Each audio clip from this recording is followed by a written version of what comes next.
নমস্কাৰ mister AMD Abhijit ডেকা YouTube চেনেললৈ আপোনালোক সকলোকে স্বাগতম জনালোঁ। আজি আন এক কবিতাৰে আপোনালোকৰ মাজত এই ভিডিঅ'টো আগবঢ়ালোঁ।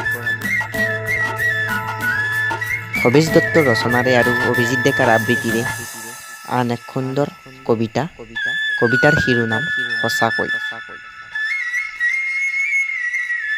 তুমি যদি সঁচাকৈয়ে কাৰোবাৰ সহাত বন্ধু হোৱা, সিহঁত কোনো কাৰণত পৰিস্থিতিৰ দাগ হল বুলিয়েই সিহঁতৰ হৃদয় গছকি বাট নবনাবা। সিহঁতৰ মৃত পাই বুলি ভবা মনটোতো চেতনাৰ অস্তিত্ব আছে। ইয়াকো ৰন্ধে ৰন্ধে অনুভৱ কৰিবা। ধন্যবাদ। কবিতাটো কেনে লাগিল? যদিহে ভাল লাগিছে লাইক, কমেণ্ট আৰু যদিহে ইউটিউবত চাই আছে এই চেনেলটো ছাবস্ক্ৰাইব কৰিবা। যদি ফেচবুকত চাই আছে মোৰ এই পেজটি ফ'ল' কৰিব।